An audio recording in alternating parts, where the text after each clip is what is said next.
Also new tonight, we have new information on the death of Lakewood resident and our former colleague, Bill Safos. A police report says the former TV journalist was hit by a car while on a busy crosswalk in Lakewood while the do not walk sign was on. 3 News senior crime and justice correspondent Lydia Sparra spent the evening in Lakewood and has this exclusive.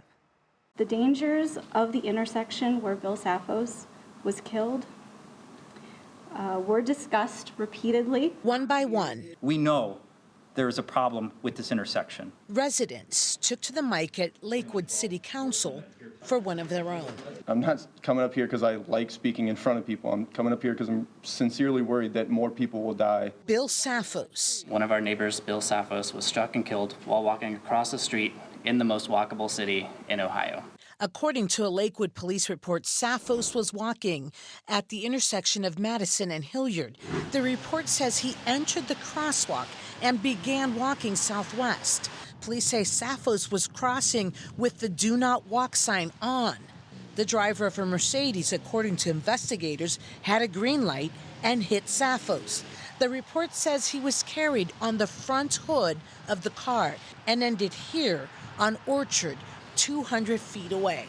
Residents have complained for years this 5-way intersection is a huge problem. We need to narrow the street. We need to slow cars down. There's no amount of enforcement. Pedestrians are seen jaywalking all the time, but Safos was in a crosswalk. More than a week after Katrina's floodwaters have devastated this city. Bill Safos spent a lifetime on Cleveland television fighting for those who could not fight for themselves. On this night, his community returns the favor. Speed limits failed Bill. The intersection design failed Bill. Our crosswalks failed Bill. The width of our lanes failed Bill. The size of our cars, our inaction failed Bill. Lakewood failed Bill. Now, there are street cameras that are at that intersection, but the video is being held as part of the investigation.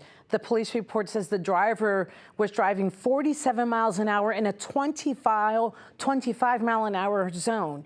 As a reminder, that driver that struck Bill Safos, our former colleague, remained on the scene, and Lena cooperated with police. All right, we'll keep following this one. Lydia, thank you. Sure. And funeral arrangements are set for Bill Safos. Calling hours take place Wednesday afternoon between 4 to 6 p.m. at the Zielinski Funeral Home on Detroit Avenue in Lakewood. Burial is private, but there is a GoFundMe account set up to help his family with expenses. Bill Safos was 58 years old.